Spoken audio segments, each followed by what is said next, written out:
कोई प्रॉब्लम नहीं है, हमने मंगवाया था स्पेशली मेरे वाइट। को को वाला चलेगा। आपको वाला चलेगा?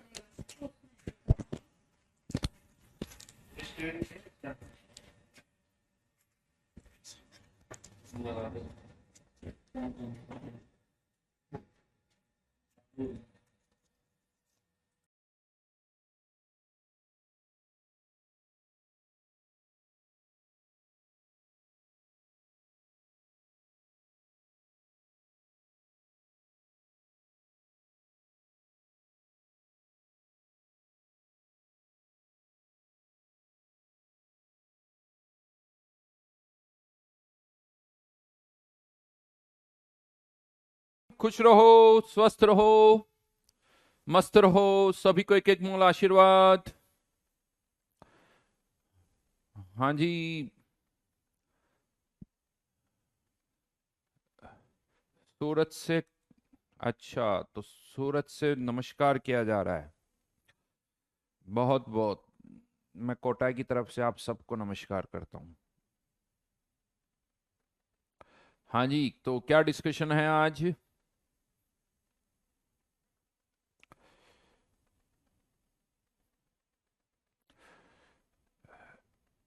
Therm solid state. Solid state में बताइए जल्दी से।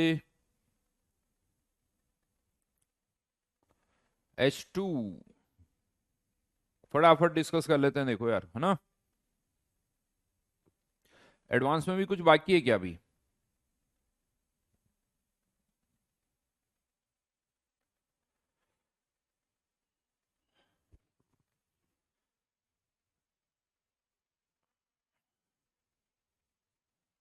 उसके बाद जल्दी से थर्मोडायनेमिक्स स्टार्ट करेंगे, डोंट वरी।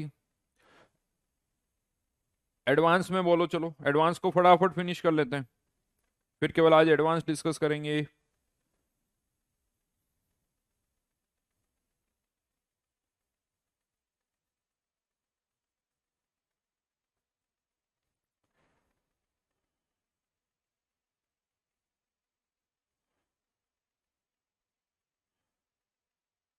ट्वेंटी से 28, चलो बोलो डाउट्स।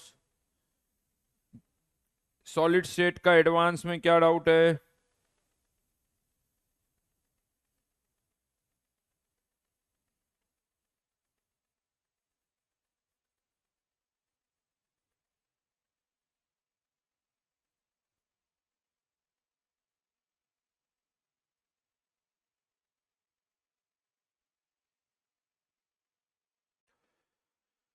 फोर्टीन, 21।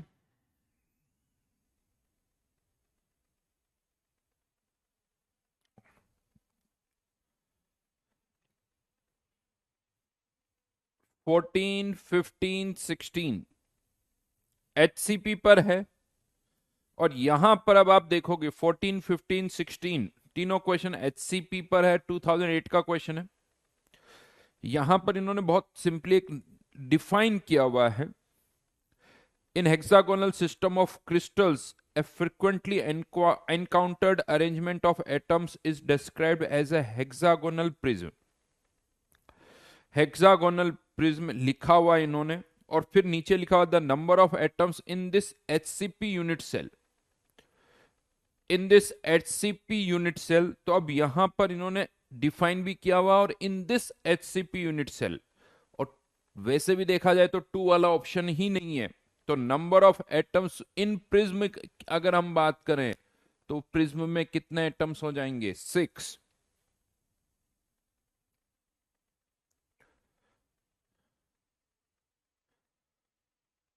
देन वॉल्यूम में क्लास में निकलवा चुका हूं।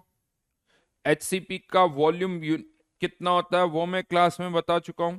Volume of this HCP unit cell और empty space in this HCP unit cell, वो जो है वो तो 26% ही रहेगी। आगे बढ़ते हैं, इसके बाद डाउट्स बोलिए।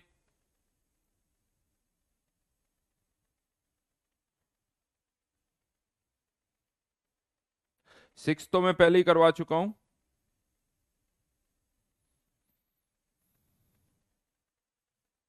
जल्दी जल्दी पूछो, देखो 21, question number 21। A B crystallises in a rock salt structure, यानी NaCl टाइप स्ट्रक्चर है। Shortest distance between A and B, तो NaCl में शॉर्टेस्ट डिस्टेंस कितनी होती है, a/2, जो कि हमें यहां पर कितनी दे रखी है, y की पावर 1/3। फॉर्मूला मास दे रखा है, formula mass 6.023 into Y AMU। अब इसको समझो, ये एक मोल का मास नहीं है, एक फॉर्मूला यूनिट का ही मास है, एक फॉर्मूला यूनिट का मास है।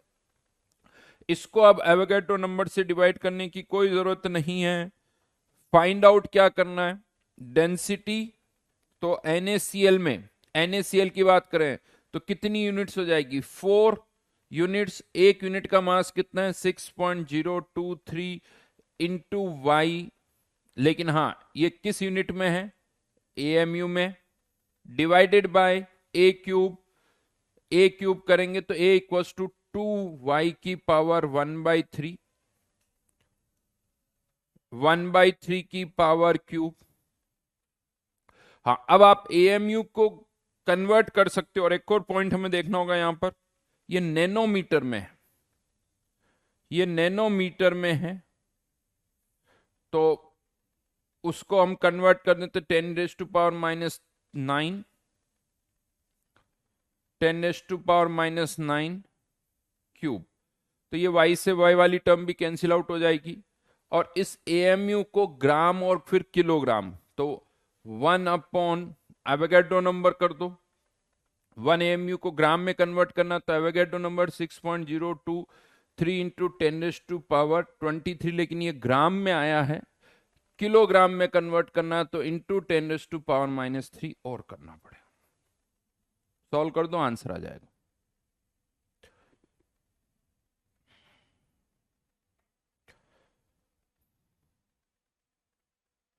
क्रिश, अच्छी आवाज आ रही है, अपने एंड पर चेक करो।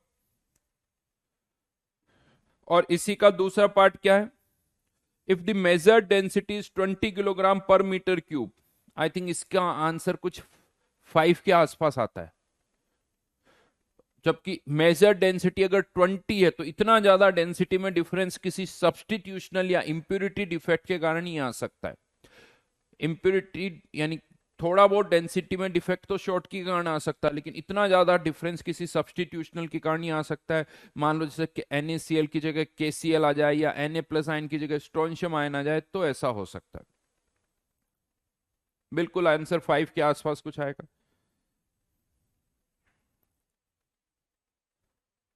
यार ये कुछ सीक्वेंस में पूछो, तुम रैंडमली क्वेश्चन मत पूछो कोई किसी।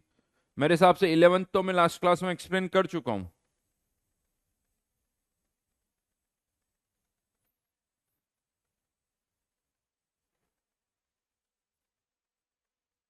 लास्ट क्लास में 11th एक्सप्लेन किया था ना?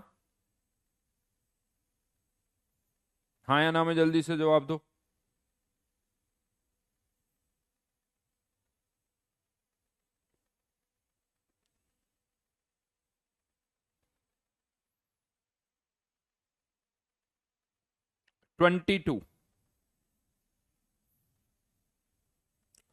Question number 22। इसकी लैंग्वेज इतनी अच्छी नहीं है, लैंग्वेज इतनी अच्छी नहीं है।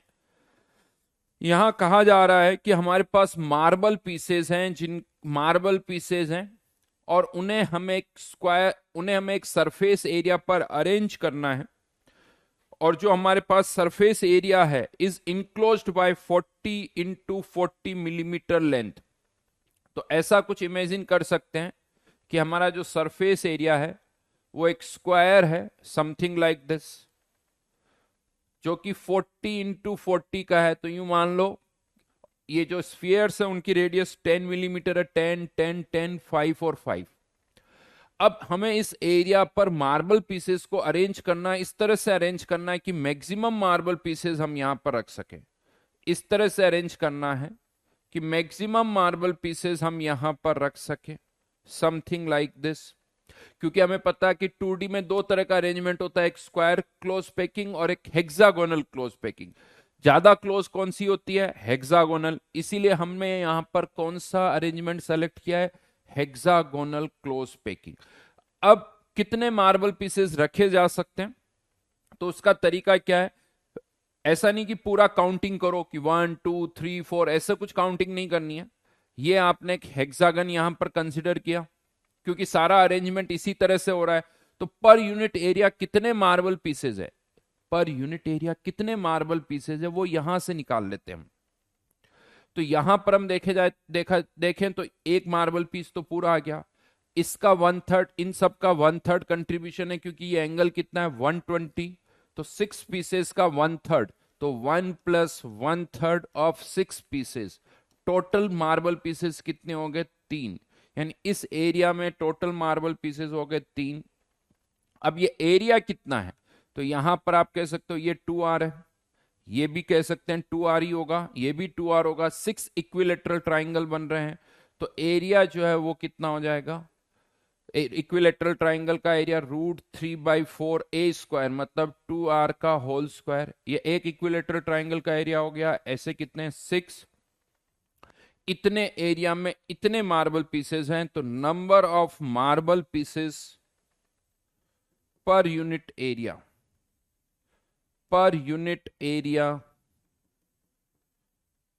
कितने हो जाएंगे 3/√3/4 2R का होल स्क्वायर इंटू 6।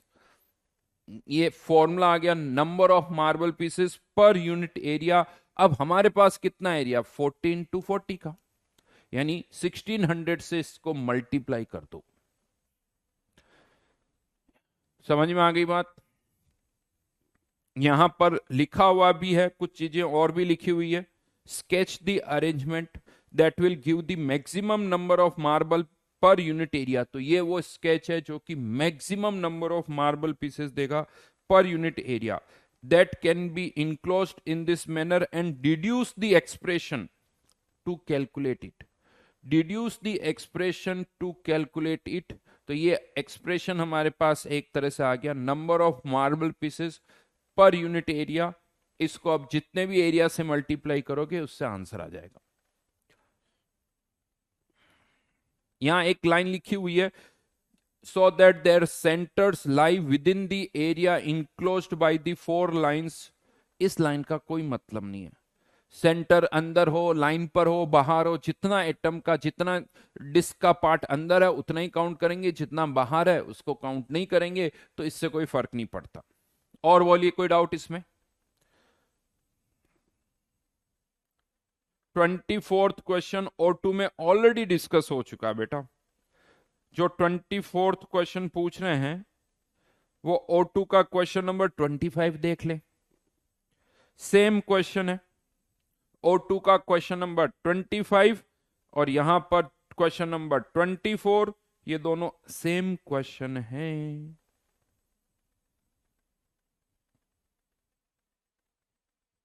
25th नहीं बता रहा हूं। क्वेश्चन नंबर 19 का हिंट दे देता हूं। एफसीसी की एज लेंथ दे रखी है, इसमें दो तरह के वॉइड होते हैं, टेट्राहेड्रल वॉइड, ऑक्टाहेड्रल वॉइड। कौन सा वॉइड बड़ा होता है, ऑक्टाहेड्रल वॉइड। तो क्वेश्चन नंबर 19 में ऑक्टाहेड्रल वॉइड में रखेंगे तो ज्यादा बड़ी साइज का एटम रख सकते हैं बिना स्ट्रक्चर को डिस्टर्ब किए हुए। तो उस ऑक्टाहेड्रल वॉइड का रेडियस रेशियो आप सबको पता है, R+/R- 0.414, R+/R- 0.414। चलिए आज के लिए यहीं तक करते हैं। अब क्या बचा, केवल S2 बचा है। अब हो गया बेटा S2, जो कि मैं नेक्स्ट क्लास में बता दूंगा।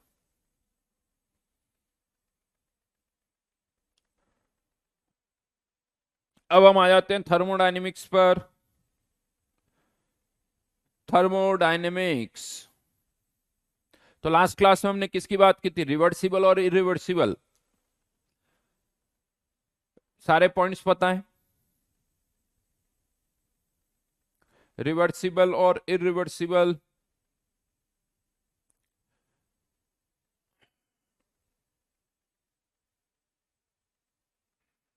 बताओ जल्दी से, पहला पॉइंट क्या था रिवर्सिबल का, रिवर्सिबल का पहला पॉइंट, दूसरा पॉइंट, तीसरा पॉइंट, जल्दी जल्दी जो जो याद आ रहा है एक बार सोचो और लिखो। पहला पॉइंट क्या था, रिवर्सिबल जो है is carried out very slowly, infinite time में होता है। Second point, hypothetical. Third point, driving force जो है वो बहुत कम होना चाहिए रिवर्सिबल प्रोसेस के लिए। Fourth point, through out the change equilibrium रहता है, through out the change equilibrium रहता है। फिफ्थ पॉइंट, हर एक स्टेप में जो प्रॉपर्टीज में चेंज होता है वो बहुत कम होता है। Sixth point, PV equals to NRT for ideal case throughout आप अप्लाई कर सकते हो, थ्रू आउट आप अप्लाई कर सकते हो।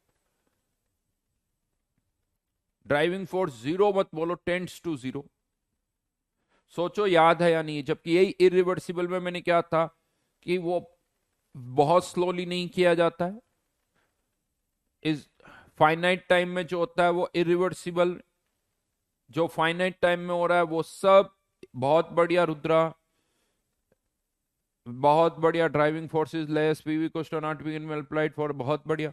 तो इरिवर्सिबल में हम कहते हैं कि इनफाइनाइट टाइम नहीं, फाइनाइट टाइम लगना चाहिए, वो प्रैक्टिकली पॉसिबल है। थर्ड पॉइंट, जो ड्राइविंग फोर्स है वो अप्रिशिएबल होना चाहिए। Fourth point, through out equilibrium नहीं रहता, इनिशियली और फाइनली इक्विलिब्रियम रहता है। फिफ्थ पॉइंट, हर एक स्टेप में प्रॉपर्टीज में जो चेंज होना चाहिए वो अप्रिशिएबल होना चाहिए, जिसे हम ऑब्जर्व कर सकें, ऐसा होना चाहिए। और last, PV equals to NRT जो हम केवल इनिशियली लगा सकते हैं और फाइनली लगा सकते हैं, throughout PV equals to NRT नहीं लगाई जा सकती है। सोच लो, पॉइंट्स याद है या नहीं? ये एज इट इज सारे पॉइंट्स जैसे मैंने बोले हैं वो एज इट इज याद होने चाहिए। आज खाने की टेबल पर फिर से बोल लेना सारे पॉइंट्स, ठीक है? अमन बेटा जल्दी से पढ़ना स्टार्ट करो यहां लिख के, और तुम अपना टाइम और मेरा टाइम मत खराब करो। अगर बैकलॉग है तो ज्यादा पढ़ो, उसी से सही होगा। और यहाँ बार बार लिख रहे हो मतलब वो आदत जो अभी भी वो डिस्ट्रक्टिव जो इंटेंशन है उसे हटाओ। और तुम्हें भी पता है कि कैसे होता, कोई जादू नहीं होगा। अगर तुम्हारा किसी का कोई बैकलॉग है तो क्या होगा, सोचो आप। मैं क्या करूं, मतलब जितने भी लेक्चर्स हैं उनको स्क्वीज करके, यानी उनके कुछ शॉर्ट करके 1.5 घंटे के लेक्चर को 15 मिनट का बना सकता हूं? नहीं बना सकता भाई, मेरे पास ऐसा कोई जादू नहीं है, कोई टेक्निक नहीं है। तो फिर क्या तरीका है बैकलॉग कवर करने का? आपको पर डे अपना आउटपुट बढ़ाना होगा। अगर आप जितने घंटे पढ़ते हो उसमें और ऐड करना होगा। सोचो आप अगर पर डे क्लासेस के साथ इंक्लूडिंग 10 आवर्स पढ़ रहे हो, तो अगर आपको उसको और बढ़ाना होगा। 12 आवर्स पढ़ रहे हो तो उसको 14 आवर्स करना होगा। Per day extra 2 to 3 hours आपको निकालने होंगे ताकि पुराना बैकलॉग कवर कर सको। और जो क्लासेस में चल रहा है वहां अपनी एफिशिएंसी बढ़ाओ ताकि उसको जल्दी जल्दी से करो, और वहां से जो टाइम बचता है वो उससे आप बैकलॉग कवर करो।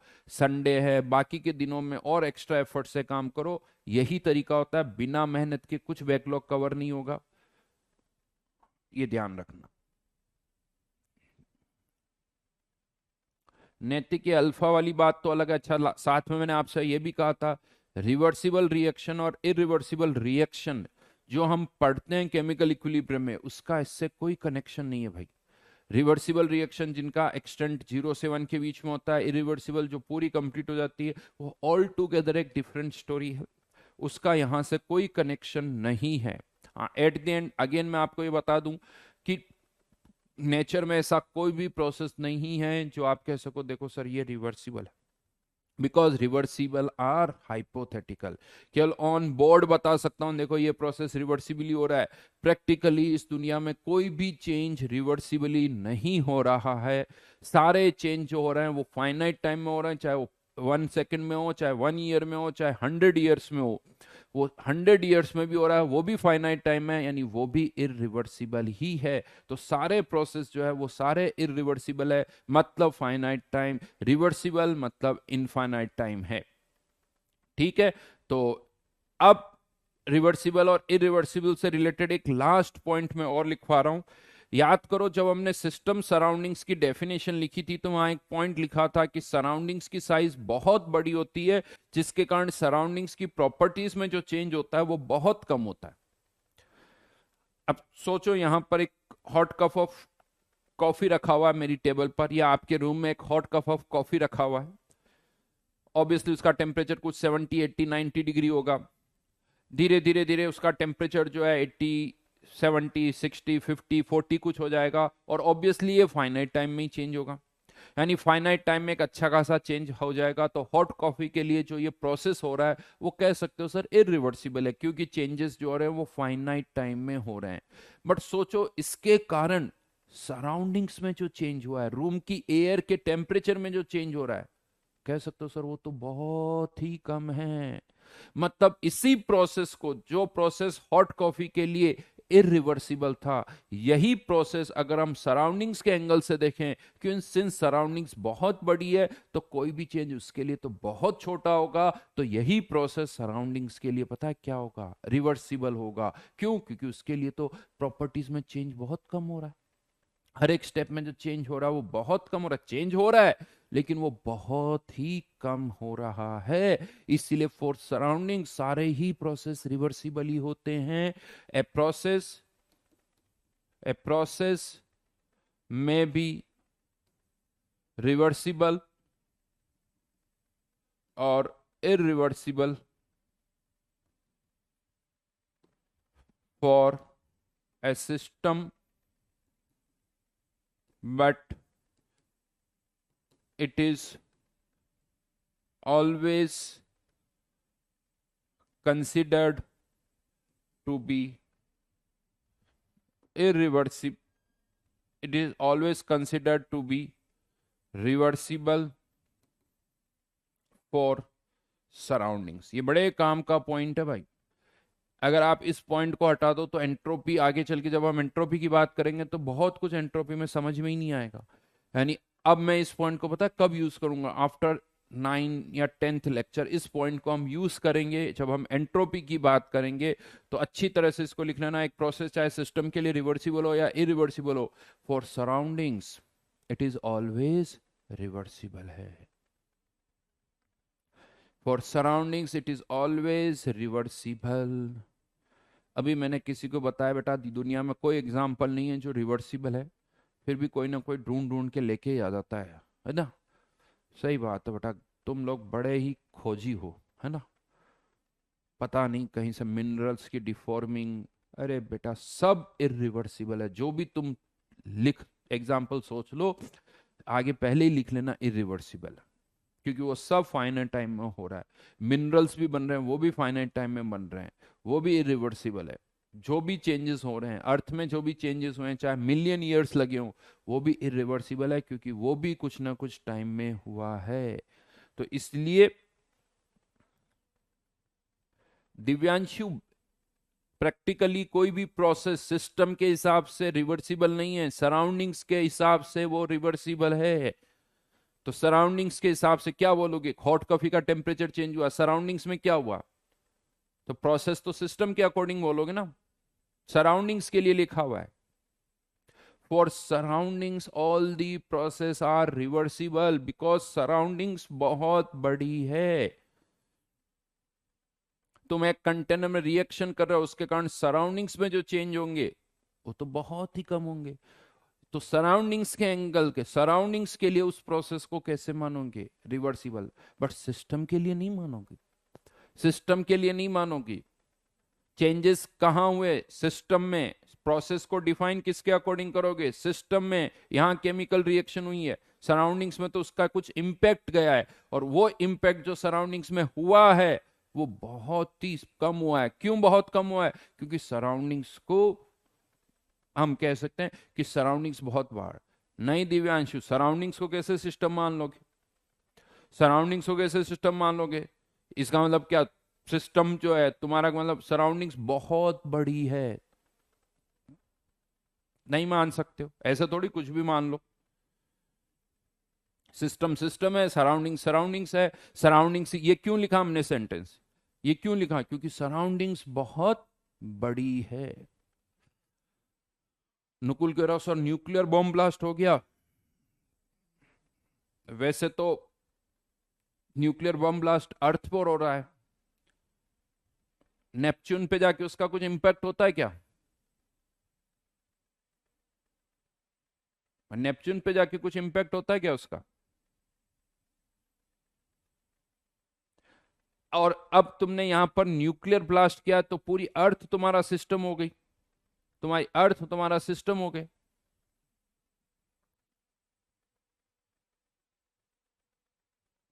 अर्थ सिस्टम है, बाकी सराउंडिंग्स है। किसको सिस्टम मानना है, किसको सराउंडिंग्स मानना है, सिंप्लीफाई करने के लिए मानो, कॉम्प्लिकेटेड उल्टा सोचोगे कर दो उल्टा, कोई प्रॉब्लम नहीं, और कॉम्प्लिकेटेड कर दो सिचुएशन को, तुम नहीं समझ में आएगा। यहां ऐसे सिस्टम मानो जिससे जो मेरी बात हो रही है वो और सही तरह से प्रूफ हो, जो मैं कह रहा हूं उसमें और कॉन्फिडेंस आए। तुम उल्टा सोचने लगोगे तो ठीक है, तुम्हारी इच्छा है, कोई बात नहीं। चलिए, तो फॉर सराउंडिंग सारे ही प्रोसेस रिवर्सिबल है। फाइन, अब आगे बढ़ते हैं, नेक्स्ट पॉइंट पर मैं आ रहा हूं। हेडिंग डालिए, हीट। हीट की डेफिनेशन तो हमने पहले ही लिख ली थी, लेकिन अब हम इससे रिलेटेड कुछ और पॉइंट्स यहां पर लिखेंगे जल्दी जल्दी। तो देखिए, एक तो हम हीट को स्मॉल क्यू और कैपिटल क्यू से रिप्रेजेंट करेंगे। अगर थोड़ी सी हीट ट्रांसफर हो रही तो स्मॉल क्यू, ज्यादा हीट ट्रांसफर हो रही तो कैपिटल क्यू। अब यहां पर एक छोटा सा पॉइंट आता है, हीट एक्सचेंज हो रहा है अगर सिस्टम और सराउंडिंग्स के बीच में हीट ट्रांसफर हो रहा है, तो हमेशा आपको बताना पड़ेगा कि कौन हीट दे रहा है कौन हीट ले रहा है, ये हमेशा आपको बताना पड़ेगा। लेकिन अब मैंने केवल ये लिख दिया Q इक्वल्स टू 50, तो अब कैसे पता चला किसने हीट दी किसने ली? Q से कैसे पता चलेगा?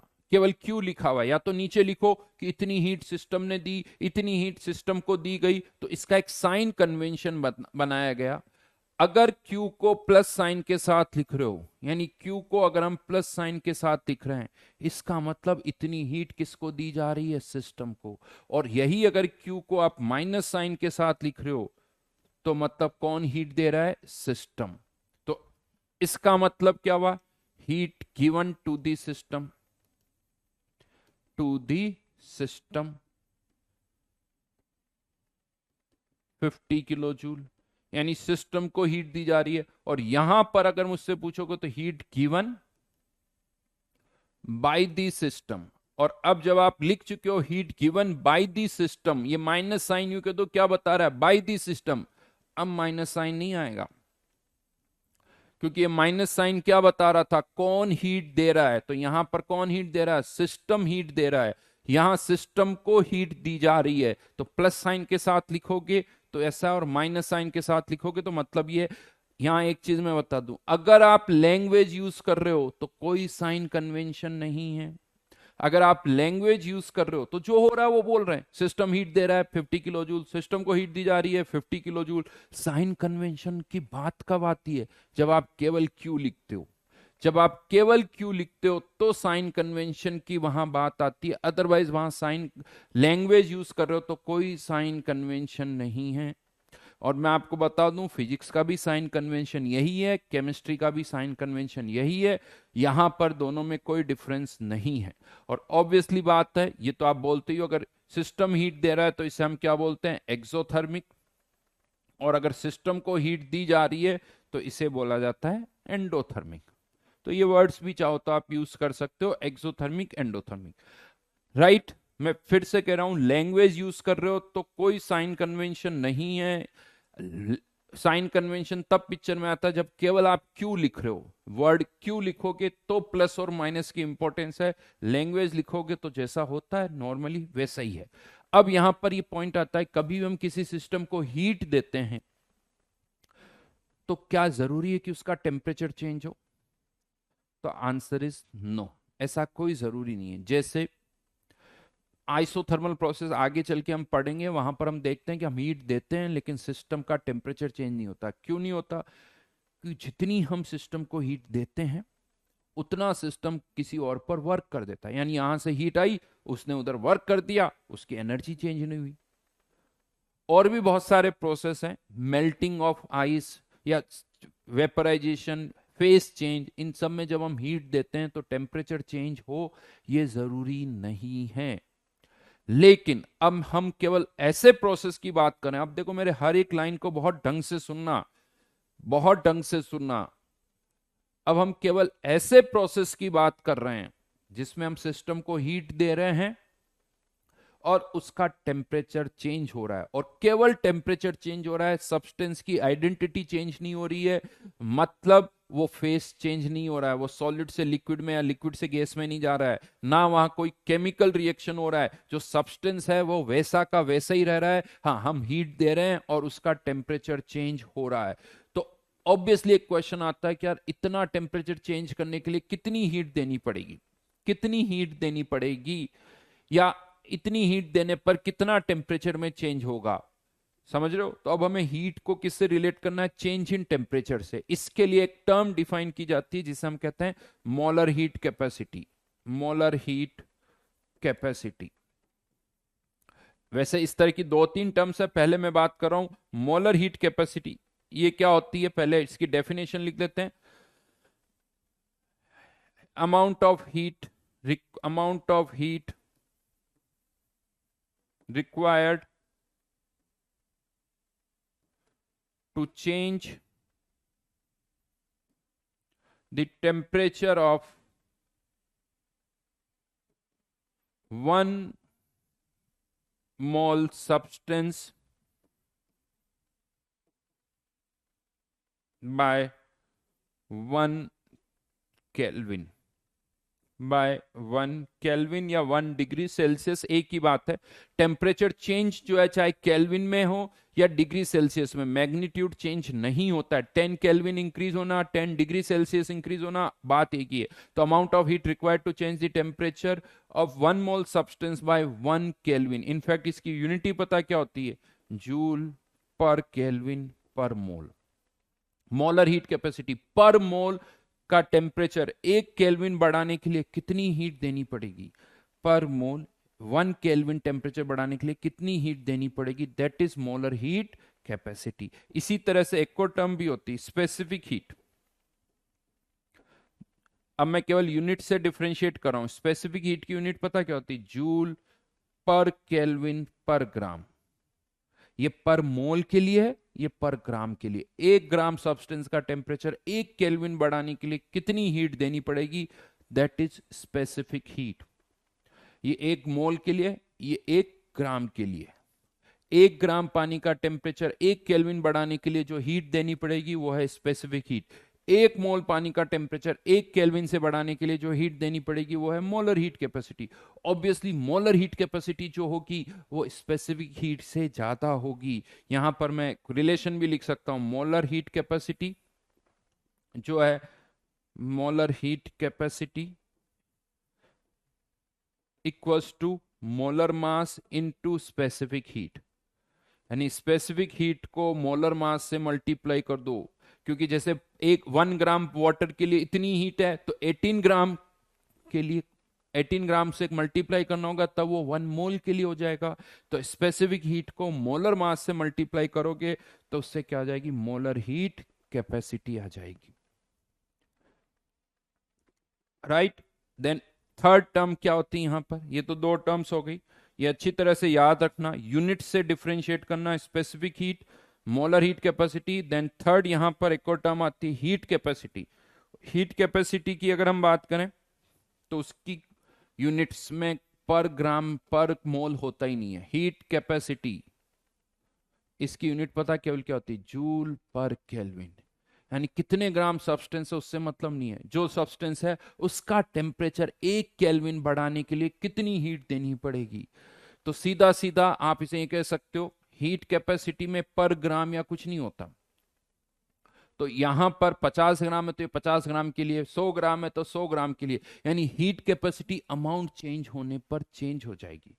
हीट कैपेसिटी जो है वो अमाउंट चेंज होने पर चेंज हो जाएगी। 100 ग्राम के लिए आंसर अलग होगा, 50 ग्राम के लिए अलग होगा, 1 किलोग्राम के लिए अलग होगा। लेकिन ये वाली जो टर्म्स है, molar heat capacity, specific heat, ये सब जो है वो सब्सटेंस की अमाउंट के इंडिपेंडेंट है।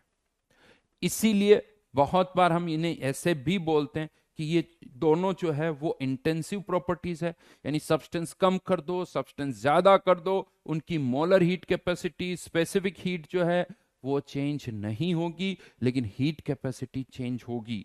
तो कह सकते हो एक तरह से हीट कैपेसिटी ये एक्सटेंसिव प्रॉपर्टी होती है, एक्सटेंसिव प्रॉपर्टी। और बाकी जो दोनों है वो है इंटेंसिव प्रॉपर्टीज।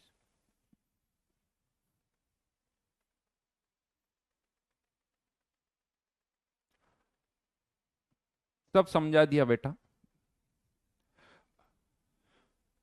और इसको मैं अभी और आगे जब हम करेंगे बात हीट कैपेसिटी, तीनों टर्म्स ये एक्सटेंसिव और बाकी दोनों जो प्रॉपर्टीज है वो है इंटेंसिव प्रॉपर्टीज है। अब यहां पर मोलर हीट कैपेसिटी मेनली हम टर्म यूज करेंगे। लेट से किसी सब्सटेंस को क्यू हीट देने पर उसका टेम्परेचर में जो चेंज है, स्मॉल लिख देता हूं, क्यू हीट देने पर उसका टेम्परेचर चेंज हो जाता है डीटी से। मतलब उल्टा करके लिख रहा हूं, डीटी टेम्परेचर चेंज करना है तो कितनी हीट देनी पड़ेगी, क्यू। यानी 1 केल्विन का चेंज करना है तो कितनी हीट देनी पड़ेगी, क्यू बाई डी। मान लो सब्सटेंस कितना है, 1 मोल, यानी 1 मोल सब्सटेंस का टेम्परेचर 1 केल्विन बदलने के लिए कितनी हीट देनी पड़ेगी, क्यू बाई डी टी। कितनी हीट देनी पड़ेगी, क्यू बाई डी टी। इसी को क्या बोला जाता है, मोलर हीट कैपेसिटी। इसी को बोला जाता है molar heat capacity. 1 mole substance का टेम्परेचर 1 केल्विन से चेंज करने के लिए, तो इसे हम कह सकते हैं मोलर हीट कैपेसिटी। ध्यान रखना यहां पर इसी फॉर्मूले को मैं ऐसे तो लिख ही सकता हूं, अगर मुझे क्यू बाई डी टी करूंगा सी आ जाएगा, but Q equals to C D T भी लिख सकता हूं। एन मोल्स है तो यहां पर मोल से मल्टीप्लाई कर दो, for n moles, n moles इसको मैं ऐसे लिख सकता हूं, Q equals to n C D T. और अगर आप लार्ज चेंज कर रहे हो, अगर आप लार्ज चेंज कर रहे हो तो इसको आपको इंटीग्रेट करना होगा, n C D T. But ये जो फॉर्मूला यहां आया है ये तब आया जब हमने कहा कि हम सब्सटेंस को हीट दे रहे हैं और सब्सटेंस में कोई चेंज नहीं हो रहा, बस उसका टेम्परेचर चेंज हो रहा है। सॉलिड है तो सॉलिड ही रहेगा, लिक्विड है तो लिक्विड रहेगा, कोई केमिकल और फेस चेंज नहीं हो रहा है। तो यहां पर एक लाइन साथ में लिख दो, not applicable for chemical and face change. Not applicable for chemical and face change. Chemical और फेस चेंज के लिए नहीं यूज कर सकते। आप इसको तभी यूज कर पाओगे जब केमिकल और फेस चेंज नहीं हो रहा। ये बड़ा जरूरी पॉइंट है, ऐसा लगता है हर कहीं लगा दो, नहीं लगा सकते भाई। क्यू इक्वल्स टू एनसीडीटी आप तभी लगाओगे जब कोई केमिकल और फेस चेंज नहीं होगा, क्योंकि हमने बोला ही है कि हीट दे रहे हैं, टेम्परेचर चेंज हो रहा है और सब्सटेंस में कोई चेंज नहीं हो रहा है। क्योंकि सब्सटेंस ही बदल जाएगा तो फिर सी किसका यूज करें यार। सब्सटेंस बदल रहा तो यहां पर एक सब्सटेंस का सी होता ना, पानी को मैं हीट दे रहा हूं, इतनी हीट देने पर टेम्परेचर चेंज कितना होगा, आयरन को हीट दे रहा हूं, इतनी हीट देने पर टेम्परेचर कितना चेंज होगा, ये हम यहां पर लिखते हैं। ठीक है, तो this is about heat capacity, molar heat capacity. अब यहां पर ये जो मोलर हीट कैपेसिटी, इससे रिलेटेड कुछ और पॉइंट्स हैं, इससे रिलेटेड कुछ पॉइंट्स है वो मैं आपको बताने जा रहा हूं मोलर हीट कैपेसिटी से रिलेटेड। तो पहला क्वेश्चन ये आता है, यानी characteristics of molar heat capacity, ऐसे लिख लो, characteristics of molar heat capacity.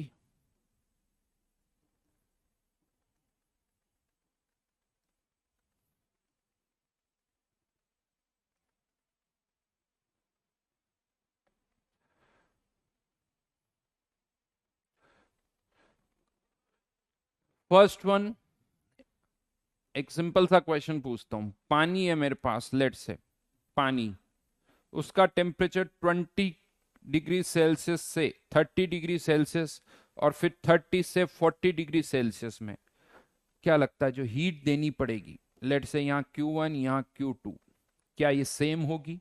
20 से 30 और 30 से 40 और 40 से 50 जो हीट देनी पड़ेगी, क्या हमेशा वो उतनी ही होगी? बहुतों को समझ में नहीं आया बेटा ये क्या लिखा हुआ है, ये क्या डेरिवेशन हुआ है।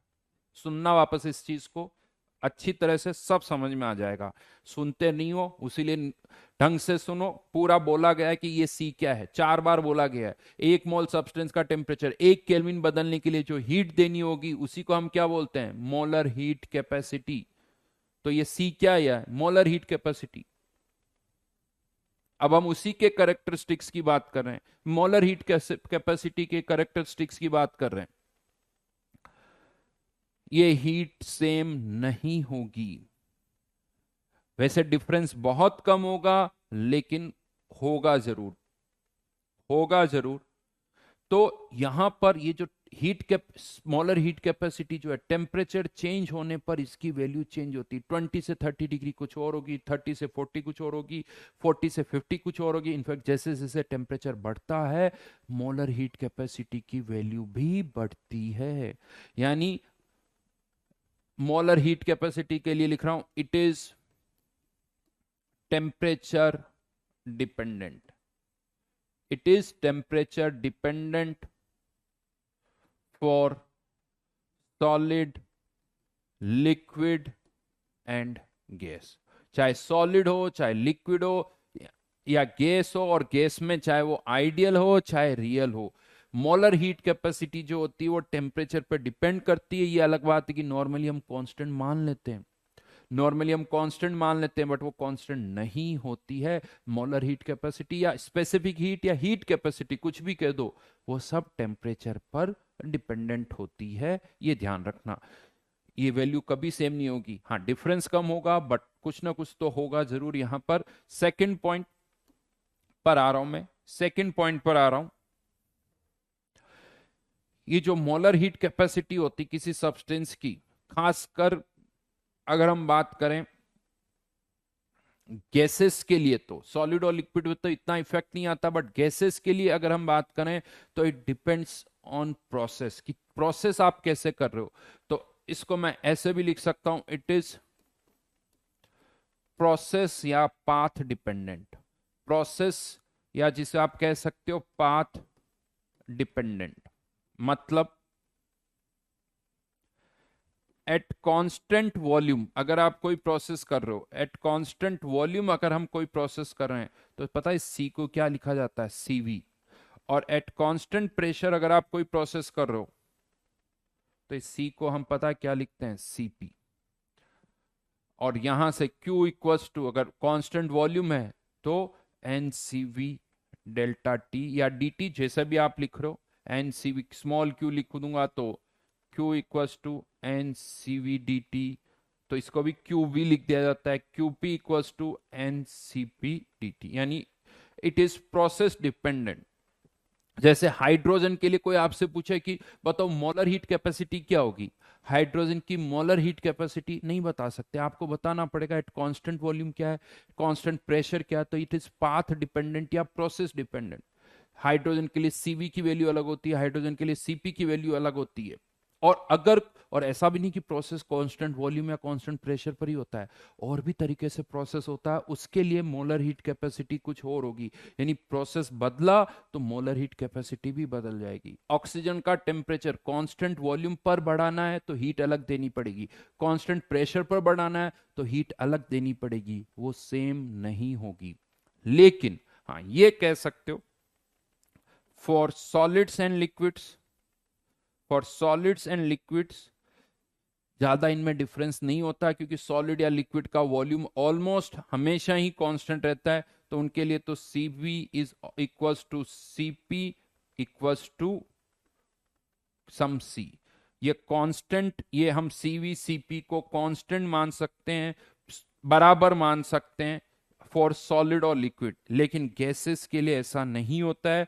फॉर आइडियल गैस, एक आइडियल गैस के लिए Cp इक्वल्स टू क्या होता है, Cv प्लस आर। ये फॉर्मूला कैसे आया आगे चल के हम डिराइव करेंगे, बट सॉलिड और लिक्विड के लिए Cp Cv को हमेशा क्या लिख दो, C लिख दो। देखो एग्जैक्टली बराबर नहीं होते हैं अगर आप उस तरह से बात करो, बट नियर बाई आप इनको इक्वल मान सकते हो। बट एक आइडियल गैस के लिए Cp equals to Cv plus R. ये फॉर्मूला कैसे आया वो हम बाद में बात करेंगे, राइट। तो अब एक आइडियल गैस की मैं बात कर रहा हूं, ये तो कुछ कंडीशंस हो गई जो आपको याद रखनी है। अब एक आइडियल गैस के लिए या सॉलिड या लिक्विड के लिए क्वेश्चन आता है, ये मोलर हीट कैपेसिटी क्या हम निकाल सकते हैं? तो सॉलिड हो गया, लिक्विड हो गया, रियल गैसेस हो गई, उसके लिए तो क्वेश्चन में गिवन होगा कि ये जो मोलर हीट कैपेसिटीज है इसकी वैल्यू इतनी है, मोलर हीट कैपेसिटी की वैल्यू इतनी है, ये सब गिवन होगा। लेकिन एक आइडियल गैस के लिए मोलर हीट कैपेसिटी हम निकाल सकते हैं। आइडियल गैस के लिए मोलर हीट कैपेसिटी हम निकाल सकते हैं, राइट। तो अब यहां पर आइडियल गैस के लिए मोलर हीट कैपेसिटी कैसे निकालेंगे वो मैं आपको यहां पर बता रहा हूं। एक आइडियल गैस के लिए सुन लेना, मोलर हीट कैपेसिटी कैसे निकालेंगे, सीवी की वैल्यू कैसे निकालेंगे, सीपी की वैल्यू कैसे निकालेंगे, वो मैं बता रहा हूं। लेकिन अब ये वाला पार्ट थोड़ा फिजिक्स से रिलेटेड ज्यादा है। बेटा कोई आर की वैल्यू पूछ रहा है, हद कर दी भाई, हद कर दी। केमिस्ट्री में जाके आर की वैल्यू पूछना, इससे बड़ा पाप कुछ नहीं हो सकता। समझ में आ रहे है तुम्हें? इससे बड़ा पाप कुछ नहीं हो सकता। पहली बार यूज नहीं किया हमने। ऐसे लगता है कि तुमने कभी 11th पढ़ी नहीं, तुमने कभी कुछ भी नहीं पढ़ा। स्कूल जा रहे हो 1 साल या वो भी नहीं जा रहे हो? बस कुछ भी यहां लिखो, इसका क्या मतलब है? अरे कुछ भी कुछ तो करते होंगे भाई। खाना खाने से पहले पूछते हो कि ये क्या गोल गोल यहाँ पड़ी हुई जो है, ये गोल गोल क्या दिख रही है? अच्छा, हर दिन पूछते होंगे ये रोटी है क्या?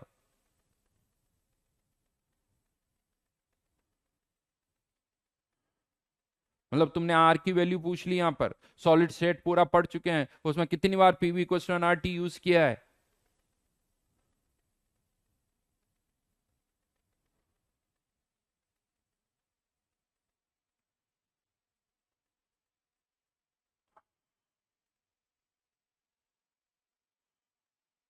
अपना। तो फाइनली एक आइडियल गैस के लिए अदृश्य जो तुम्हारा क्वेश्चन है वो मैं देख चुका हूं। इवन यहां पर आप सब्सटेंस को कट कर दो, यानी 100 ग्राम पानी है, 50 ग्राम पानी है, अब उसका टेम्परेचर बढ़ाने के लिए जो हीट देनी पड़ेगी, वो हीट जो देनी पड़ेगी वो पाथ पर डिपेंड करती है, इसीलिए वो पाथ डिपेंडेंट कहलाएगा, right. It is path dependent, कितनी हीट मुझे देनी पड़ेगी। नाउ अब मोलर हीट कैपेसिटी निकालनी है, तो मोलर हीट कैपेसिटी पता है किस पर डिपेंड करती है? Degrees of freedom. अब जिनको आर नहीं पता उनके लिए मैं अगर डिग्रीज ऑफ फ्रीडम वर्ड बोल दूंगा तो ये पूरा पढ़ते हो आप फिजिक्स में। Degrees of freedom, law of equi partition of energy, ये पूरा एक चैप्टर है फिजिक्स में, वहां पर डिग्रीज ऑफ फ्रीडम क्या होती है वो पढ़ाया जाता है। अभी हमारा वो टारगेट नहीं है, तो मैं वहां यहाँ पर केवल आपको बताऊंगा कि डिग्रीज ऑफ फ्रीडम कितनी होती है। एक टेबल में बनाऊंगा, उस टेबल को याद करना आपको, क्योंकि अभी हमारा मेन पॉइंट जो डिस्कशन का वो नहीं है, तो वो टेबल आपको याद करनी है। डिग्रीज ऑफ फ्रीडम किसकी कितनी होती है वो पता होना चाहिए, उसका फॉर्मूला पता होना चाहिए। बिल्कुल अगर किसी को लग रहा है कि हाँ रटना है, मेमोराइज करना है, बिल्कुल you have to memorise it, right. क्योंकि अगर मैं वो पढ़ाने लगा तो मुझे 2 लेक्चर चाहिए, और वो इतना टाइम हमारे पास नहीं है 2 लेक्चर, इसीलिए यहां पर मैं वो टेबल बना रहा हूं। किसके लिए बना रहा हूं? तो ऊपर ही ऊपर हेडिंग डाल दो, for ideal gases. For ideal gases हम पूरा डिस्कशन कर रहे हैं। पहले देख लो कितने कॉलम बनाने, तो पहला कॉलम तो आएगा एटॉमिसिटी का, फिर यहां पर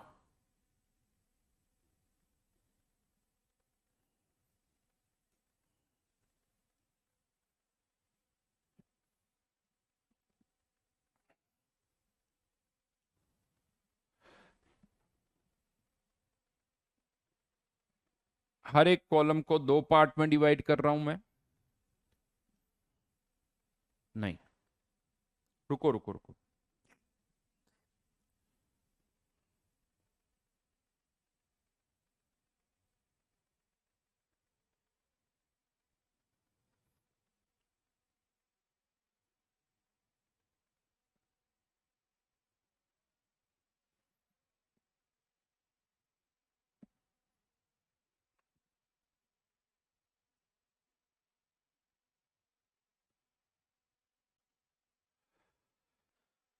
क्या है फर्स्ट कॉलम में? एटॉमिसिटी। सेकंड कॉलम क्या है? Translational degrees of freedom. Second, ये जो थर्ड कॉलम है, रोटेशनल डिग्रीज ऑफ फ्रीडम। और next one is vibrational degrees of freedom. Vibrational degrees of freedom.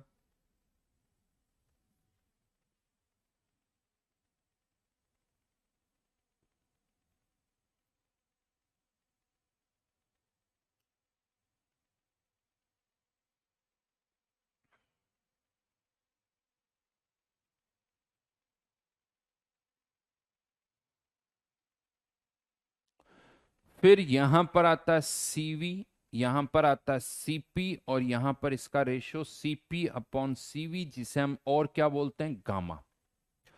दो दो कॉलम क्यों बनाए गए वो अभी मैं आपको बताऊंगा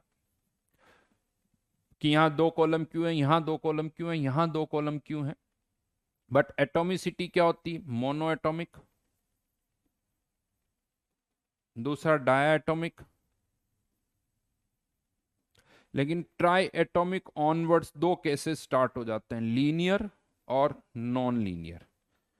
फिर टेट्रा एटॉमिक में भी दो केसेस, लीनियर नॉन लीनियर, ये चलता रहेगा।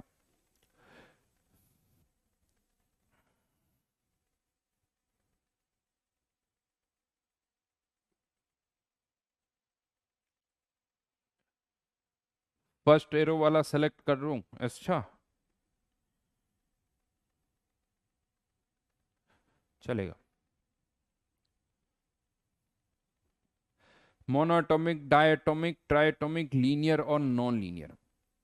अभी ज्यादा दिमाग मत लगाना डिग्रीज ऑफ फ्रीडम पर, बहुत ज्यादा हम कुछ भी नहीं सोच रहे हैं, बस वैल्यूज याद करनी है। तो जहां तक वैल्यूज की बात करूं तो ट्रांसलेशनल डिग्रीज ऑफ फ्रीडम तो फिक्स है, चाहे मोनोएटॉमिक हो, चाहे डायटॉमिक हो, चाहे ट्राइएटॉमिक, लीनियर हो, नॉन लीनियर हो, चाहे टेट्रा एटॉमिक हो। टेट्रा एटॉमिक, लीनियर और नॉन लीनियर, ये तो फिक्स है। हमेशा ही कितनी होती है? 3। ये तो चेंज ही नहीं हो रही। तो पहली तो याद हो गई, 3 3 3 3 3 3। अब बात आती रोटेशनल डिग्रीज ऑफ फ्रीडम की। हो गया पहला कॉलम तो याद आपको, सीधा सीधा वर्ड याद रखो, translational degrees of freedom, translational, rotational, vibrational. पहला कॉलम 3 3 3 याद हो गया। दूसरा कॉलम, दूसरे कॉलम में मोनो एटॉमिक की rotational degrees of freedom 0, diatomic की 2, और उसके बाद कोई भी लीनियर है तो 2, नॉन लीनियर है तो 3, लीनियर है तो 2, नॉन लीनियर है तो 3, यानी 2 3 2 3 2 3, लीनियर 2, नॉन लीनियर 3। क्योंकि डायटॉमिक तो हमेशा ही लीनियर होता है, इसीलिए 2। तो मोनो एटॉमिक के लिए 0, उसके बाद डायटॉमिक 2, ट्राइएटॉमिक ऑनवर्ड्स लीनियर है तो 2, नॉन लीनियर है तो 3। याद हो गया या नहीं हो गया बताओ? सेकंड कॉलम याद हुआ या नहीं हुआ? 0, सोचो आंखें बंद करके, 0 डायटॉमिक के लिए, ट्रू डायटॉमिक के लिए 2, फॉर लीनियर है, देन उसके बाद लीनियर है तो 2, नॉन लीनियर है तो 3, लीनियर है तो 2, नॉन लीनियर है तो 3। बेटा क्या होता है अर्णव, ये है ना, इतना जब आप इगरनेस शो करते हो ना कि सर ये ट्रांसलेशनल रोटेशनल क्या होता है अर्णव, तो शायद ये इगरनेस हमें 11th क्लास में दिखानी चाहिए थी, तो इसका जवाब भी मिलता। 11th क्लास में फिजिक्स में पढ़ाया भी गया होगा, वहां पर भी इसका रिप्लाई मिलता। अब वो टाइम गया। अब मैं जैसा कह रहा हूं वैसा करो। समझ में आई? जहां जो इगरनेस दिखानी होती वहीं दिखाओ। देन वाइब्रेशनल, बिल्कुल बढ़िया उत्कर्ष। अब यहां पर वाइब्रेशनल की मैं बात कर रहा हूं। वैसे वाइब्रेशनल ज्यादा हम कंसिडर नहीं करते हैं, भूल जाते हैं, या सॉरी यूज नहीं करते हैं, नेग्लेक्ट करते हैं। But vibrational degrees of freedom कितनी होगी, इसका मैं एक दूसरा तरीका बता रहा हूं, एक फॉर्मूले से हम ये निकालेंगे। वाइब्रेशनल डिग्रीज ऑफ फ्रीडम निकालनी है तो उसके लिए पहले तो ये याद रखो total degrees of freedom, total degree of freedom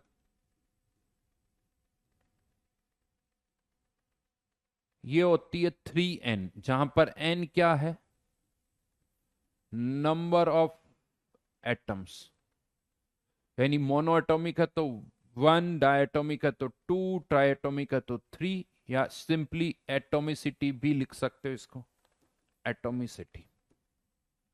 यानी मोनो एटॉमिक के लिए degrees of freedom total 3, diatomic के लिए 6, ट्राइएटोमिक के लिए 9, टेट्राएटोमिक के लिए 12, यानी टोटल डिग्रीज ऑफ फ्रीडम कितनी हो गई 3n, जहां पर n क्या है एटोमिसिटी, n क्या है एटोमिसिटी। तो अब हमें टोटल डिग्रीज ऑफ फ्रीडम पता है, तो टोटल पता है, ट्रांसलेशनल पता है, रोटेशनल पता है, बची हुई कौन सी होगी वाइब्रेशनल।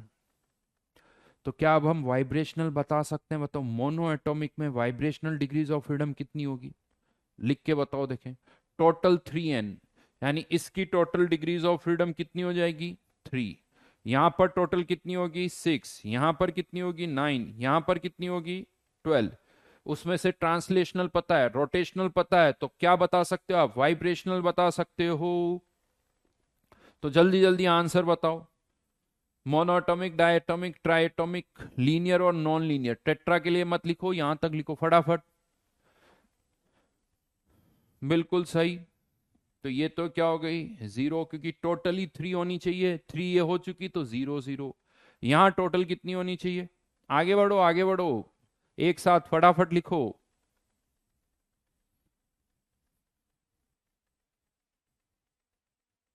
टोटल कितनी होनी चाहिए 6, 3 यहां पर है, 2 यहां पर है, टोटल होनी चाहिए 6, तो ये कितनी हो गई 1। यहां कितनी होनी चाहिए 9, 3 2 तो 4, यहां 9 होनी चाहिए 3 3 3। उसके बाद टोटल होनी चाहिए 12, तो 5 यहां पर तो 7 और ये 6।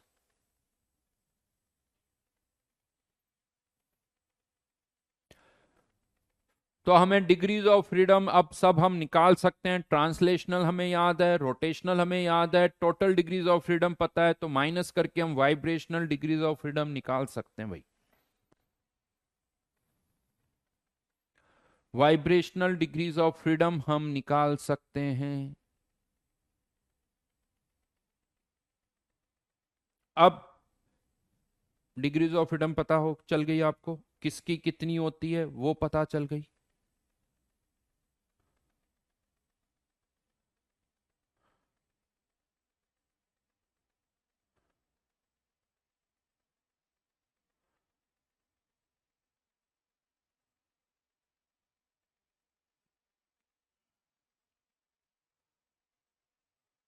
कुछ लोग अनय क्यों लिख रहे हो केटीजी में कर, अच्छा ठीक है ना बेटा, देख लिया केटीजी फिजिक्स में करवाया था 11th में, बहुत बढ़िया, वेरी गुड। मत लिखो बार बार, सुनो जो मैं कह रहा हूं, काम के कमेंट लिखो, इधर उधर के कमेंट मत लिखो।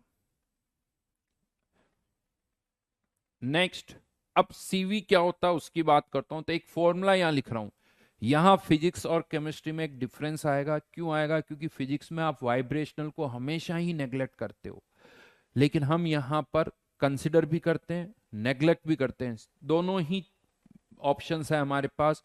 तो जो सीवी का फॉर्मूला है, यानी मोलर हीट कैपेसिटी में जो सीवी का फॉर्मूला है वो होता है translational degrees of freedom, rotational degrees of freedom plus vibrational degrees of freedom divided by 2 into, sorry यहां पर एक change, into 2 times vibrational degrees of freedom multiplied by r। Translational rotational plus 2 times vibrational degrees of freedom, ये multiply का sign है।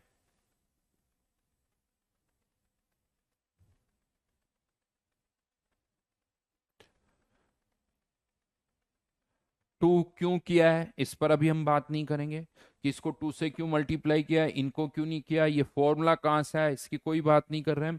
CV का एक formula मैंने यहां लिखा है, ट्रांसलेशनल रोटेशनल और वाइब्रेशनल डिवाइडेड बाय 2। लेकिन अब इसमें भी क्या होता है, ये जो वाइब्रेशनल डिग्रीज ऑफ फ्रीडम होती है ना, ये हमेशा कंसिडर नहीं होती। इसको छोटा सा मैं एक आइडिया देता हूं, आप इसको ऐसे समझना शॉर्ट में, कि जब आप किसी सब्सटेंस को हीट देते हो ना, एनर्जी देते हो, वो उसका टेम्परेचर बढ़ा रही है। टेम्परेचर बढ़ा रही है मतलब एक तरह से उसकी काइनेटिक एनर्जी बढ़ा रही है, क्योंकि kinetic energy depends on temperature, ये हम पहले भी बोल चुके हैं। तो जब मैं हीट दे रहा हूँ, उसका टेम्परेचर बढ़ रहा है, मतलब उसकी काइनेटिक एनर्जी बढ़ रही है। तो हम ये कहते हैं कि वो कौन सी काइनेटिक एनर्जी बढ़ाएगी। तो ये कहा जाता है कि बहुत कम टेम्परेचर जब होता है ना, बहुत कम टेम्परेचर यानी 50 केल्विन, 60 केल्विन, यानी माइनस में यूं कह दो 200 केल्विन के आसपास, 50, 60, 70 केल्विन की जब मैं बात करता हूं, उस पॉइंट पर केवल ट्रांसलेशनल मोशन होता है, यूं मान लो। रोटेशनल और वाइब्रेशनल बहुत कम होता है सब।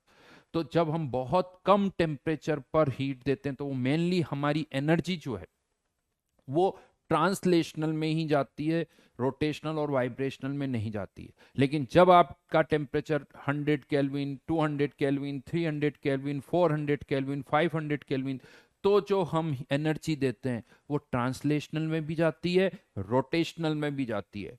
वाइब्रेशनल में कब जाती है? जब temperature 1000 kelvin, 1200 kelvin, 1300 kelvin, 3 digit या उससे भी ऊपर, यानी सॉरी 4 डिजिट या उससे भी ऊपर जब टेम्परेचर होता है, 4 डिजिट या उससे भी ऊपर, 1000, 1200, 1300, और ये कोई फिक्स नहीं है, सब्सटेंस टू सब्सटेंस वेरी करता है।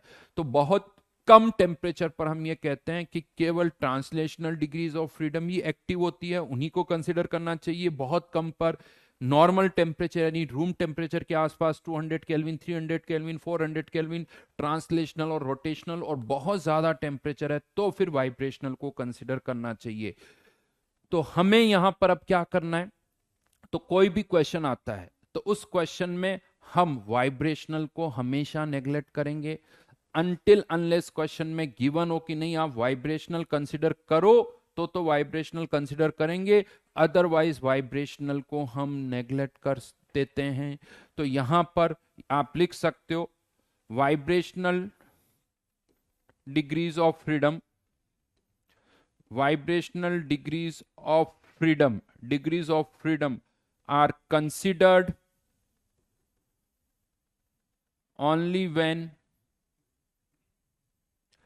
it is mentioned in the question। अगर क्वेश्चन में गिवन है कि वाइब्रेशनल डिग्रीज ऑफ फ्रीडम के कंसिडर करो, तो हम vibrational degrees of freedom consider करेंगे, अदरवाइज हम vibrational degrees of freedom consider नहीं करेंगे। तो यहां पर सीवी का फॉर्मूला केवल क्या रह जाएगा? N translational plus n rotational divided by 2 into R. और इसी को आप फिजिक्स में क्या पढ़ते हो? एफ बाई 2 आर, यानी इसका सम एफ लिख देते हो, एफ बाई 2 आर। तो फिजिक्स में भी यही फॉर्मूला आता है जो केमिस्ट्री में है। लेकिन अगर वाइब्रेशनल कंसिडर करना है तो ये फॉर्मूला, वाइब्रेशनल को कंसिडर नहीं करना है तो ये वाला फॉर्मूला आ जाएगा। अब जो मैंने यहां पर 2 कॉलम बनाए थे, ये फॉर्मूले देख सकते हो आप। अभी हम केवल इसकी बात करेंगे, translational plus rotational divided by 2 into R. तो ये जो कॉलम हमने यहां पर बनाए, यहां पर 2 कॉलम है। तो पहला कॉलम जो है वो एक्सक्लूडिंग वाइब्रेशनल है, दूसरा कॉलम है वो इंक्लूडिंग वाइब्रेशनल है। एक्सक्लूडिंग वाइब्रेशनल और इंक्लूडिंग वाइब्रेशनल, उसी तरह से एक्सक्लूडिंग वाइब्रेशनल और इंक्लूडिंग वाइब्रेशनल। अब सोचो, फॉर्मूला आपको पता है, मोनो एटॉमिक के लिए सीवी की वैल्यू क्या होगी?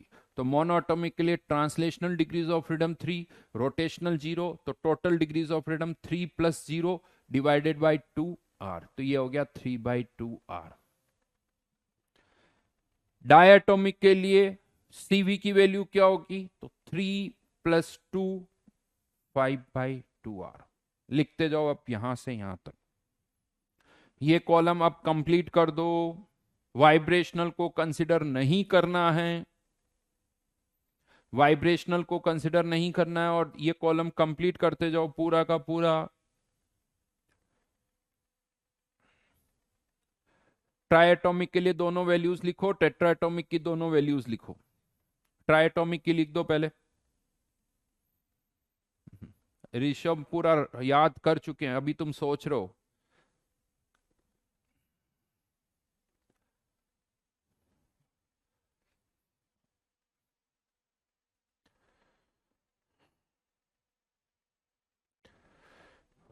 मतलब पूरा वो होता है ना, साइकिल कैसे चलानी होती है, साइकिल चला के बता दिया, जब पूरे साइकिल चला के रख दी जाती है, फिर कोई पूछता सर साइकिल कैसे चलानी है। वाह, इतनी देर पता नहीं क्या कर रहे थे भाई। इतनी देर मैंने बताया याद करना है, कैसे याद करना है, फिर कोई कहता सर रट्टा कैसे मारूं। भाई इतनी देर क्या कर रहे थे। इतनी देर में क्या कोई भजन गा रहा था, गाने सुना रहा था, मूवी की स्टोरी बता रहा था।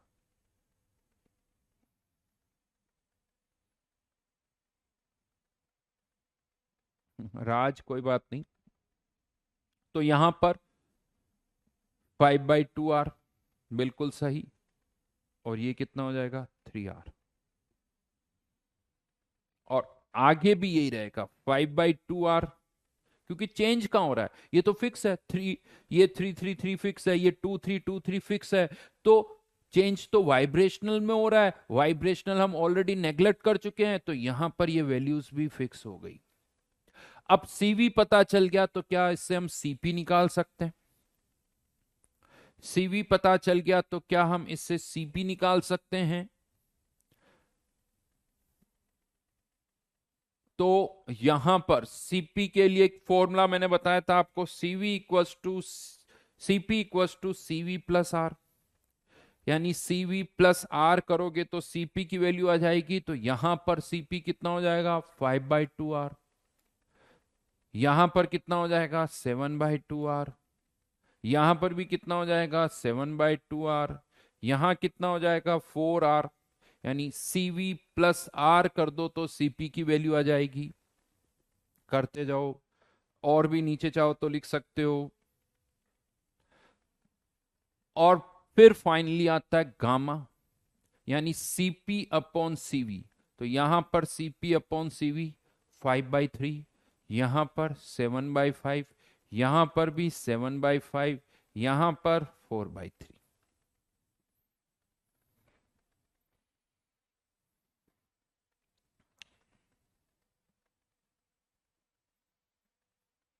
ये लेकिन सब तब है जब हमने वाइब्रेशनल को नेग्लेक्ट किया है। 99% क्वेश्चन जब हम करेंगे तो उसमें वाइब्रेशनल को नेग्लेक्ट किया ही जाता है। तो इसीलिए ज्यादातर तो देखो यही डेटा यूज होना है। रेयरली कभी हो सकता है कि कोई आपको कहे कि नहीं वाइब्रेशनल भी कंसिडर करो, तो ठीक है। मोनो एटॉमिक में तो कोई चेंज नहीं होगा, डायटोमिक ट्राइएटॉमिक में जरूर चेंजेस होंगे, तब भी हम टेबल बना सकते हैं। तो यहां पर अब हम वाइब्रेशनल को कंसिडर कर रहे हैं। अब मैं वाइब्रेशनल को कंसिडर कर रहा हूं, तो मोनो एटॉमिक में तो कोई चेंज नहीं होगा, 3/2 r, 5/2 r और 5/3। क्यों चेंज नहीं होगा मोनो एटॉमिक में, क्योंकि उसमें कोई वाइब्रेशनल डिग्रीज ऑफ फ्रीडम ही नहीं है। लेकिन डाई एटॉमिक में चेंज होगा। अब क्या होगा, 3+2+1 करना है या इसको 2 से मल्टीप्लाई करना है। 3+2 और इसको किससे मल्टीप्लाई करना होगा, 2 से। यानी 3+2+2 7/2 r, 7/2 r आ जाएगा।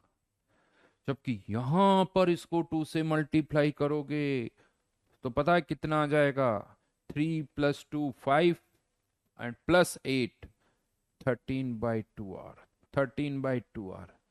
ये बाकी की लाइनें कंप्लीट करो यहां पर, यहां पर और कंप्लीट करो।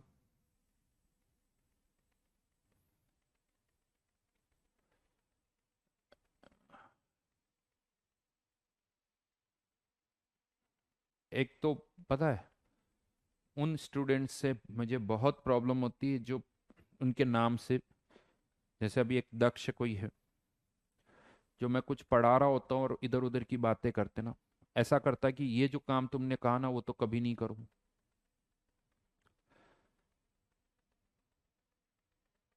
है ना दक्ष।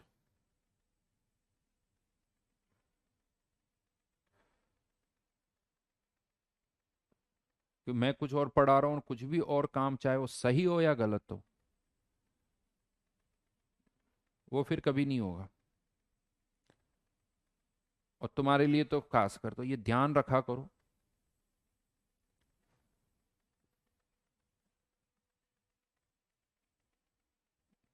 थ्री प्लस थ्री और इसका 2 टाइम्स 12 यानी 6R। चाहो तो आगे लिख सकते हो, बट यहीं तक ठीक है। बिल्कुल सही, लिख तो सकता हूं मैं 19/2R, और यहां पर 12 18 तो ये 9R।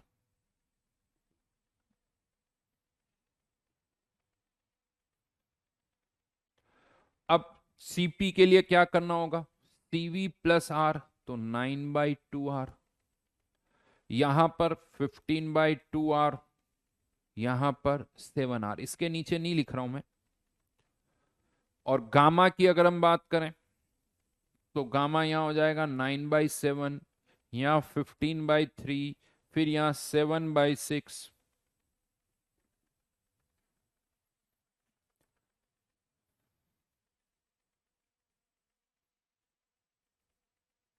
बहुत बढ़िया जी, बहुत बढ़िया।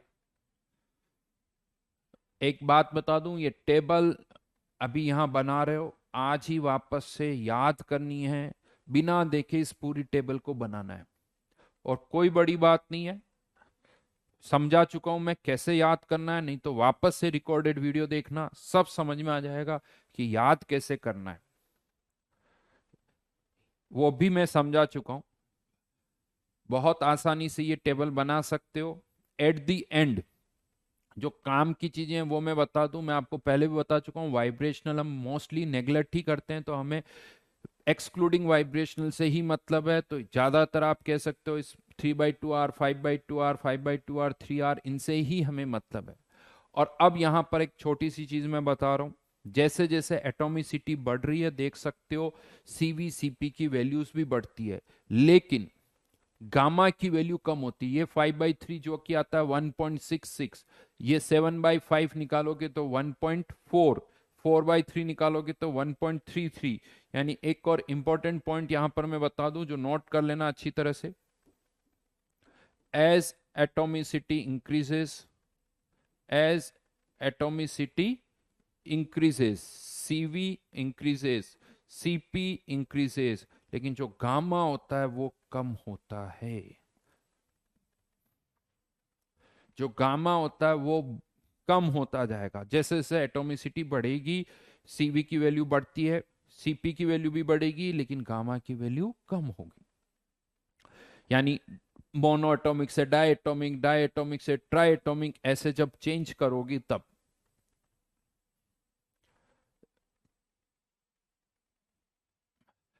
यहां पर ये गामा लिखा हुआ है, गामा सीपी अपॉन सीवी, ये जो लास्ट कॉलम है gamma which is CP upon CV, ये गामा मतलब सीपी अपॉन सीवी।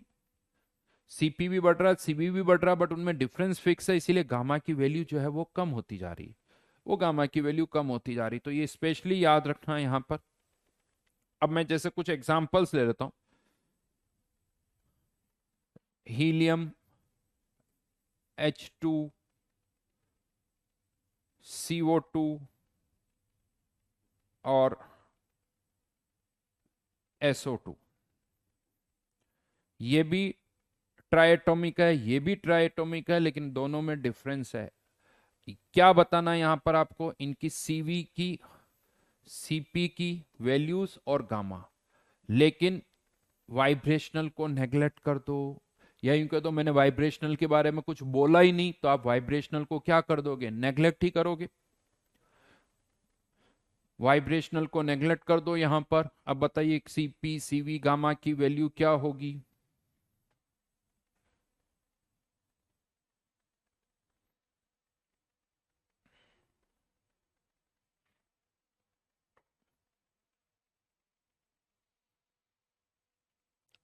हीलियम के लिए mono atomic 3/2R, CP 5/2R, gamma 5/3।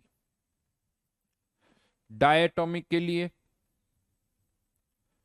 5/2R, 7/2R, 7/5। Triatomic linear है, ये लीनियर है, ध्यान रखना, पता होना चाहिए, स्ट्रक्चर पता होना चाहिए। तो ये वैल्यू आ जाएगी लीनियर के केस में 3 और 2 ही, तो 5/2 r और 7/2 r, ये 7/5। लेकिन जब नॉन लीनियर वाला केस आता तो ये 3 r, ये 4 r, तो ये 4/3।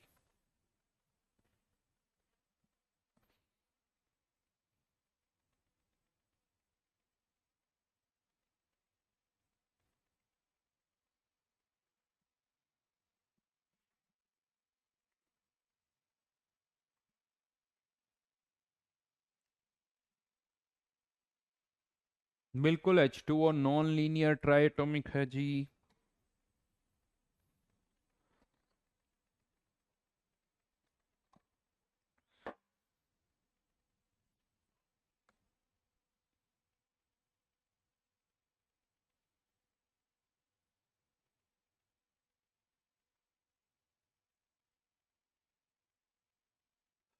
तो this is about molar heat capacity. CV की वैल्यू कैसे निकालनी, सीपी की वैल्यू कैसे निकालनी, बस इतना ही काम है। आपको इससे कोई मतलब नहीं है कि मोलर हीट कैपेसिटी क्या होती है, इससे कोई मतलब नहीं है। आपको बस ये टेबल याद होनी चाहिए। आज घर पर बिना देखे 2 बार बनाओगे, बिल्कुल ढंग से बनाओगे, ये ध्यान रखना। अब नेक्स्ट पॉइंट पर आ जाते हैं, वर्क।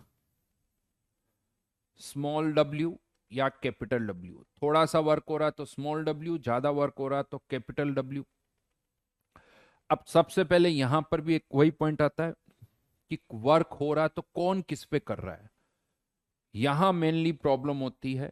अगर मैं ये लिखता हूं work done equals to 50 kilo joule और work done equals to -50 kilo joule, तो यहां पर ये साइन जो है वो आपको बता रहा है कि कौन वर्क कर रहा है। प्लस साइन अगर लिखा हुआ, अगर W को मैं प्लस साइन के साथ लिखता हूं, इसका मतलब work is done on the system, और माइनस साइन के साथ है मतलब work is done by the system. इसको हम ऐसे रीड कर सकते हैं, work done by the system. लेकिन अब जब मैं बोल चुका हूं बाय द सिस्टम, तो यहां पर साइन क्या आ जाए, यहां पर वैल्यू क्या आएगी, 50 किलो जूल। अब माइनस नहीं आए, और यहां पर work done on the system.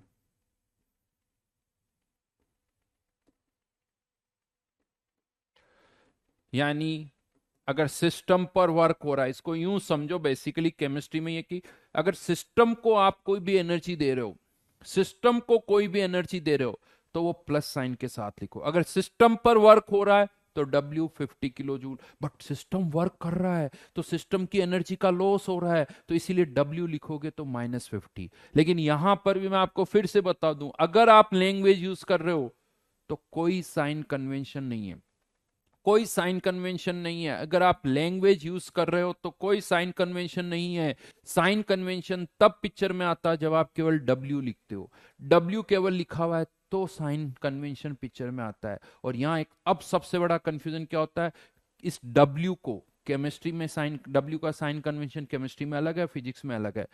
केवल W लिखा हुआ है, work done 50 kilo joule, chemistry का मतलब इस सिस्टम पर वर्क किया जा रहा है। और यही फिजिक्स में अगर W प्लस साइन के साथ लिखा हुआ है तो उसका मतलब होता है work done by the system.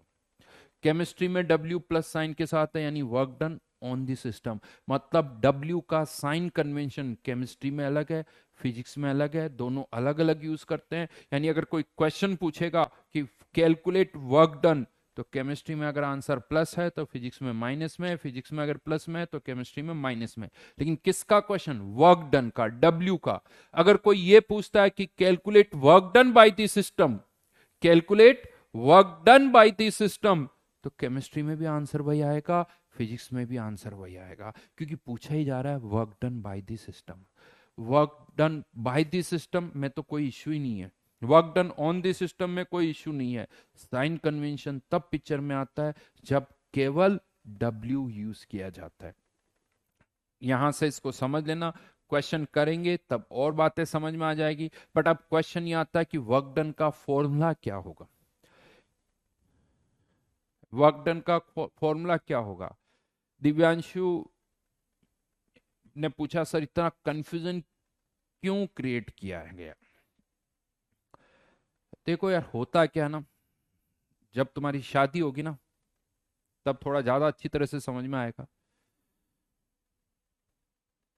कि जो मैंने कह दिया वही होगा, जो मैंने पहले बोल दिया, फिजिक्स वालों ने, किसी ने बोल दिया ऐसा है, केमिस्ट्री वाले ने बोल दिया ऐसा है, तो बस है हमारी। केमिस्ट्री वाला चाहता है फिजिक्स वाले उनकी बात मान जाए, फिजिक्स वाले चाहते हैं केमिस्ट्री वाले उनकी बात मान जाए। हम क्यों चेंज हो? हम तो चेंज नहीं होंगे साहब। आई एम करेक्ट, मैं ज्यादा सही हूं, आप नहीं हो। अब कौन समझाए? कुछ नहीं हो सकता भाई। केमिस्ट्री वाले अपनी बात पर हैं, फिजिक्स वाले अपनी जगह पर हैं। और ऐसा नहीं कि तुम कहोगे सर और हम पिस रहे हैं। तुम भी आगे चल के ऐसे ही करोगे, तुम भी आगे चल के ऐसे ही करोगे। तुम भी यही कहोगे फिजिक्स वालों से तुम मान जाओ, फिजिक्स वाले कहेंगे तुम मान जाओ। ये कोई इस जनरेशन की प्रॉब्लम तो है नहीं, ये तो आगे पुरानी प्रॉब्लम है। भाई कुछ कंट्रीज में गाड़ी राइट हैंड साइड में ड्राइव होती है, कुछ कंट्रीज में गाड़ी लेफ्ट हैंड साइड में ड्राइव होती है। अब बताओ कौन सा सही तरीका है, लेफ्ट हैंड ड्राइव में, लेफ्ट हैंड साइड में या राइट हैंड साइड में? तो वैसे ही है।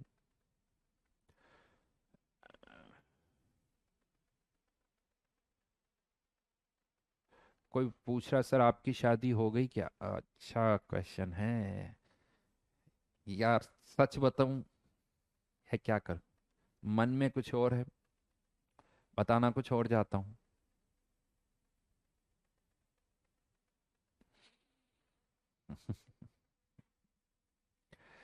वैसे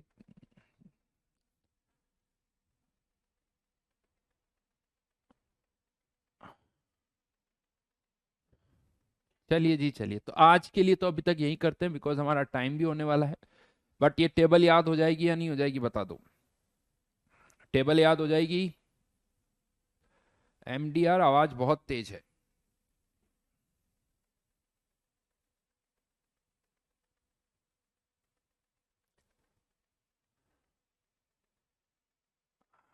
अपने मन की बात कर दो,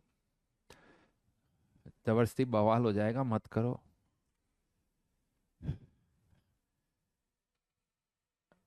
टेबल याद हो गई अच्छी तरह से? लिख लेना उसको। नेक्स्ट क्लास में टेबल पता होनी चाहिए कि सर ये आता है। किसी को डिग्रीज ऑफ फ्रीडम पता हो, अच्छी बात है, नहीं पता हो तो भी कोई प्रॉब्लम नहीं है, क्योंकि एक चीज मैं बता दूं, अगर जिनको डिग्रीज ऑफ फ्रीडम पता है कि यार डिग्रीज ऑफ फ्रीडम क्या होता है, वो भी इस टेबल को रटते हैं। अल्टीमेटली तो ये टेबल हर कोई रटता है, हर किसी को याद की गई, याद रटी हुई है। कोई समझ के रट रहा है यूं कह दो, कोई बिना समझे, लेकिन इसको तो याद करना ही पड़ेगा। डिग्रीज ऑफ फ्रीडम क्या होती है वो एक अलग चीज है, 3 होती है, 2 होती है, 1 होती है, ये याद रखने वाली बात होती है।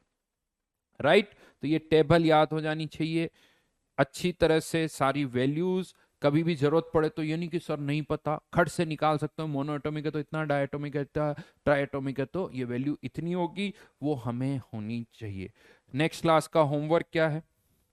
तो सॉलिड स्टेट का S2 जो बचा हुआ है वो हम नेक्स्ट क्लास में डिस्कस करेंगे। सॉलिड स्टेट की अभी आज भी थर्मो पे कोई होमवर्क नहीं है, तो मैं कह रहा हूं आपसे सॉलिड स्टेट की शीट को एक बार फिर से वापस कर लो। सॉलिड स्टेट की शीट को वापस से कर लो मजेदार तरीके से, ताकि ये लगे कि यार अब तो इस शीट को मुझे वापस करना ही नहीं है। वैसे तो S2 हम डिस्कस करेंगे, लेकिन आपको पूरी शीट वापस से करनी है। डिस्कशन S2 का होगा, लेकिन सारी पूरी शीट सॉलिड स्टेट की एक बार फिर से लगा लो। फिर जब थर्मोडायनेमिक्स स्टार्ट हो जाएगी, दूसरे चैप्टर स्टार्ट हो जाएंगे, फिर वापस करने का टाइम नहीं मिलेगा। तो ये सोचो कि नेक्स्ट 3-4 डेज में एक बार शीट को पूरी वापस से हमें करना है। चलिए, बाय बाय।